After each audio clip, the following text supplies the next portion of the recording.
чиглэлээ болгож ирсэн. За энэ хүрээнд хийгдэж ирсэн томоохон ажлуудыг үргэлжлүүлэх хөрөнгө оруулалтын шинэ урсгалыг нээх нь энэ удаагийн айлчлалын гол зорилго байсан гэдгийг засгийн газрын дөрөв онцлоо.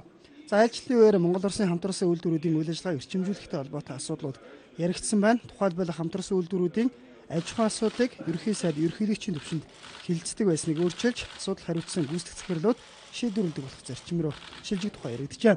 За ингэснээр үйлдвэрийн үйл ажиллагааг эрчимжүүлэлт илүү хурдцтайгаар хөгжих боломж өрнө гэж тооцсон байна. Хамтарсан үйлдвэрийн хувьд бол ингээд 50-50%-тай 51-49%-тай энэ үйлдвэрүүд дээр бол айл талаас анхаарлаа хандуулъя гэдэг дээр бол ярьж тогтлоо. Том төслүүдэд том асуудалтай орё. Одоо бол бид нэр хитрхи урт хугацаанд хитрхи жижиг сэдвээр барин дээр эргэлдээд байна гэдэг энэ зүйл бол миний одоо Оросын холбооны улс руу хэлэх гол одоо мессеж маань байлаа.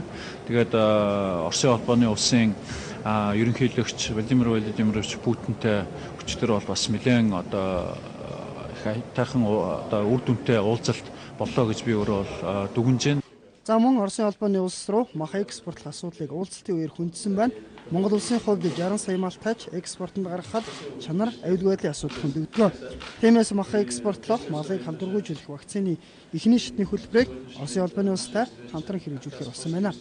За мөн хос төмөр замтай болох төмөр замын шинжилгээний асуудал айлчлалын үеэр яригдсан байна. За үүний зэрэгцээ Оросын хувийн хвшлийнхэн томоохон төслүүд зам барилгын ажилд хөрөнгө оруулах сонирхолтой байгаа илэрхийлж байна. За энэ мэтлэнгээр хоёр улсын хамтын ажиллагааг шинэ шатанд гаргах чухал асуудлууд айлчлалын хүрээнд яригдсан байна.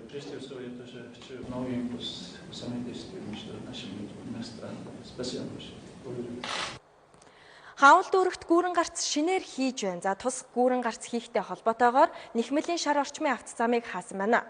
Гүүрэн гарц ашиглалтанд орсноор замын төвчрлийг сааруулахад чухал нөлөө үзүүлнэ гэж албаныхан үзэж байна.